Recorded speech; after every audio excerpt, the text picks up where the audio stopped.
So there's a lot of different things we can do with money once we save $1,000 in our checking account. Like for example, starting a new hobby. This one's called cardistry and it took me forever to learn. We can also start leveraging our money. We can even open up credit card accounts, start paying down debt, opening up retirement accounts, start investing that money. But if there's one thing we absolutely need to do first, it's to do this.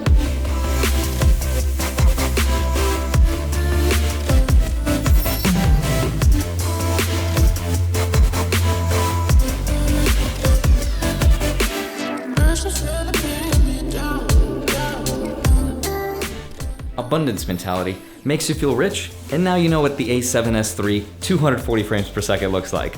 At step 2, think of a card in your mind as I go by, but don't look at the front. It's too easy. Ready? 3, 2. You get one? You are thinking of this card right here. Smash the like button if I got it right, and if I got it wrong, comment down below and let me know why you didn't follow the instructions. Now let's get into the things you can do with $1,000 once you save it in your checking account. Let's begin.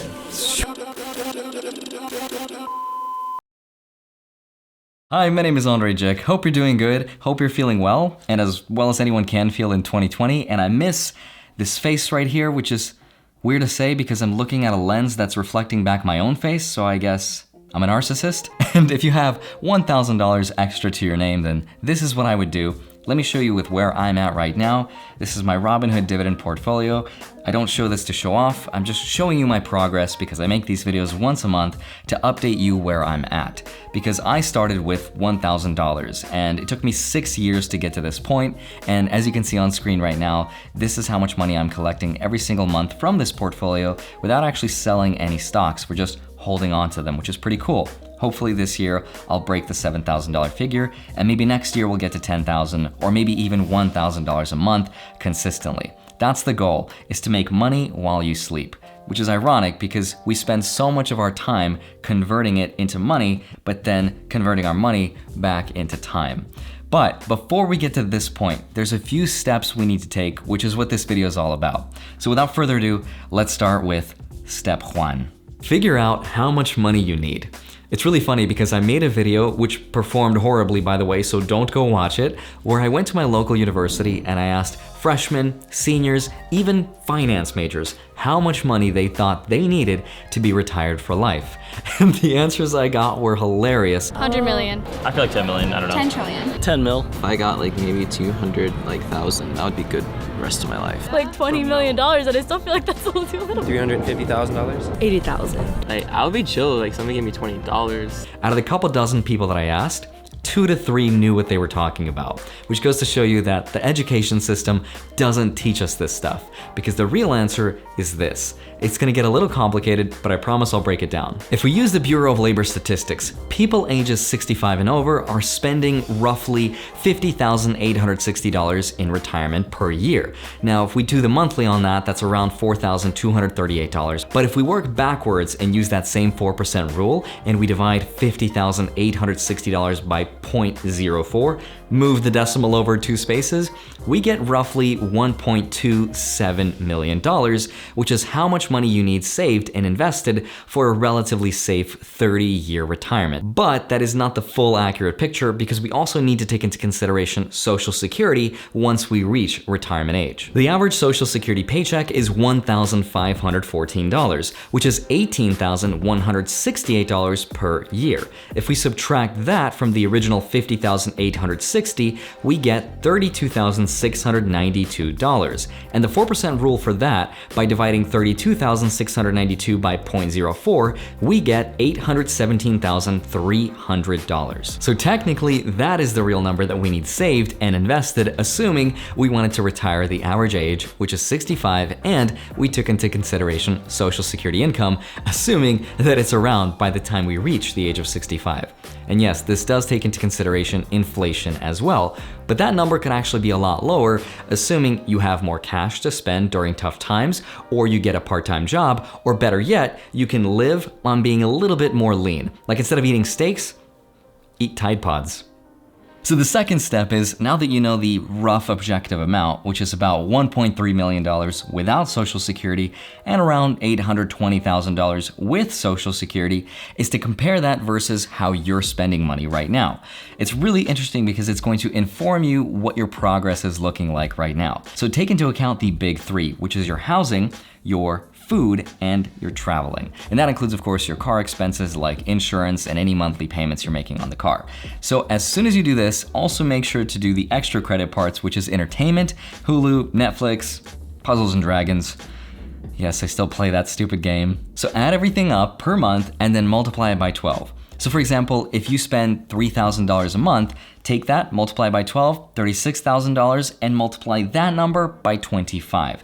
That is how much money you need saved and invested in something like the stock market to apply that same 4% rule. So if your number right now is more than what I mentioned in step 1, then you need to cut back on your spending. But if it's about the same or if it's less, then your progress is pretty good and you're going to have a good retirement. But also remember that when you're older, your health insurance costs are going to be a bit more. And assuming you want a more comfortable lifestyle when you're older, then you can add something like 10 to 20% on top of the number that you got. Unless you want to retire earlier at something like Ramen-fi, which is ramen noodle financial independence, which I did for a while. But now you are ready for step 3. And step 3, smash the like button as well as the little bell button because it'll notify you when I post my videos next. Otherwise, my YouTube career is over. Please do this for the Doge. And step 4, calculate your savings rate. This one is a huge thanks to Mr. Money Mustache, who was one of the first few people to inspire me to nerd out about finance 8 years ago. So this one assumes that we can make 5% rate of return on our money during our working years after inflation. That turns out to be a real 7% rate of return per year, which is very close to what the stock market does over a long period of time. The other assumption is that we withdraw 4% like we talked about in step 1. So here is how long it'll take you to retire depending on the different savings rates. If you can save 10% of your income, which is the average, then you have a higher chance of getting abducted by aliens and taken to Area 51. Because that's how many years it's gonna take you to retire. So let's not do that one and go to the next one, which is 30%. Now at that rate, it's gonna take you 28 years to retire. Not bad, but we want to aim for 50%. At that rate, it's gonna only take you 17 years to retire. And that's actually possible to do on a $50,000 a year salary. I know this because that's what I was doing for around 6 years to build up my Robinhood dividend portfolio. But I was never able to do the ultimate savings rate, which is 65%. Now in that case, it's only gonna take you 10.5 years in order to retire. But to do that, you have to have a higher salary of around 6 figures. But as far as what we can control, remember that by spending less money, not only do you have more to invest, but also you'll need that much less in retirement to begin with. And also just remember, all of this assumes your gross income minus taxes. This is your net take-home pay, aka after-tax income. But also, if you don't want to do all this by hand, you can just download an app like Personal Capital or Mint, where it keeps track of your net worth and your expenses. It's really useful. I'm not paid or sponsored by any of them. They're just really cool when I use them. Step 5, get rid of any unsecured high interest rate debt. So I'm talking about these guys. Smash the like button to give credit where credit is due. Get it? But I actually did do this for my dad 2 years ago, where we took out what's called a HELOC, a home equity line of credit, which takes out equity from your house and turns it into a loan. And this is a secured loan, which means if you don't pay that loan, they will take away your house. But in return, we were able to pay back $17,000 worth of his debt all in one go, while substantially lowering his interest rates, therefore his monthly payments. But you don't need to own a house to be able to do this. Here's another way you can do it. You can transfer your debt or balances into 0% APR introductory credit card offers. Now, one that I can suggest is the Citi Double Cash Card, which gives you a 0% interest for 18 months on balance transfers if you qualify. Now, I'm not paid or sponsored to promote that one, but it's a good credit card for a lot of other reasons. But the idea behind this is that you're hopping from one credit card into another for a year and a half, giving you the chance to pay back your debt at 0% interest rates, therefore having a lower monthly payment, allowing you the chance to actually make a dent on that debt. Because remember, the national interest rate for credit cards is 17%. And remember, the stock market gives us a return of only 7% per year. So by paying off that high interest rate debt, you're effectively making a return of 2.5 times on your money. And step 6, create an emergency fund. Now this one is optional, but if you have liquid assets, meaning investments you can easily and quickly convert back into cash, then you don't need to do this. But if you're a conservative person like me, then have at least 3 to 6 months worth of expenses saved up to cover the basics. Netflix, Starbucks coffee, Puzzle and Dragons, you know, the essentials. Personally though, I've been converting a part of my cash reserves into digital currencies. Now notice this is very different from me saying invest and buy something like BTC. So here's how I'm doing it. I'm sending a part of my dollars and converting my dollar into something like USDC, which is Coinbase's stable dollar, meaning a dollar is a dollar is a dollar. It doesn't fluctuate in value. Now at that point, once I've converted my dollars, I will send it over to something like BlockFi, which I use, where it gives me up to 8.5% annual compound interest, which is insane. That is literally more than the stock market. In fact, if we compare that to the highest high yield savings accounts for the dollar from Ally Bank, that is actually 0.6%. That is a 14-fold difference. Now, before I sell you on that, I'm not saying you should absolutely do this, because the difference and the downside is that unlike a bank, which is FDIC insured, something like BlockFi is not FDIC insured, which means if those companies fail, you are not protected. Otherwise, Ally Bank and FDIC insured banks protect your money up to $250,000, meaning if they fail, you get all that money back. But if BlockFi fails, technically you are not legally owed that money back at all.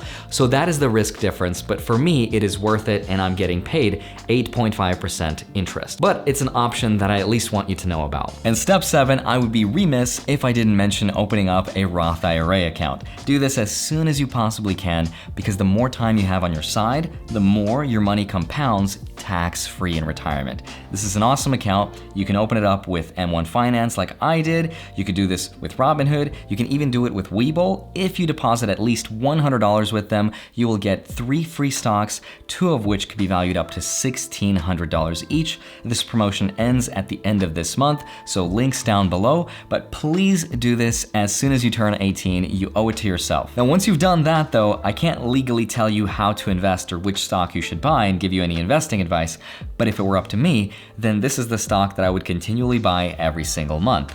Otherwise, you can also load this account up with dividend stocks, because the income that you receive in this account is going to be tax-free.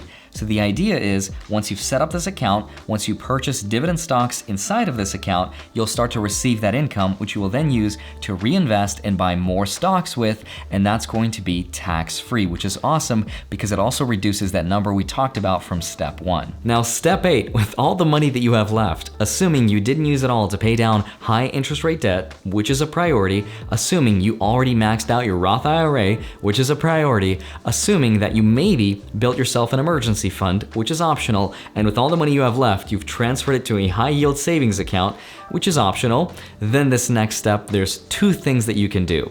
And the first one is to use this money to build yourself a side hustle or a business and basically invest in yourself.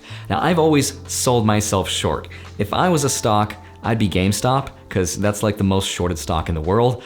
But with all the money that you have left, you should invest it in yourself, because win or lose, it's going to be a valuable lesson for you for the rest of your life. And if you succeed, that is passive income, potentially also for the rest of your life. For me, that was YouTube, so I will always vouch for investing in yourself. The second thing I would consider doing with this money is averaging into the digital currency world. Now, for argument's sake, let's use 20% of that $1,000, which is $200. Let's assume that you lose 50% of your money, which is $100. That is not life-changing money, and you could probably make that back regardless of how old you are.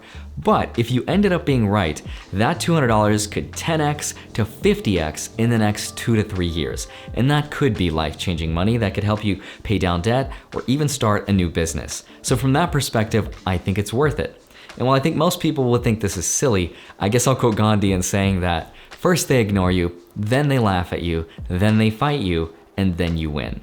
So I've put my money where my mouth is, but I guess we'll see if I'm right or wrong by the end of next year. And if you want to get in touch with me, follow me on Instagram. I post from time to time, and I will also try to respond to every comment that I get. Love you. Thank you so much for watching my video. I will see you back here on Monday and Friday. If you want to reach out to me, my P.O. box is down below. I'll see you soon. Bye-bye.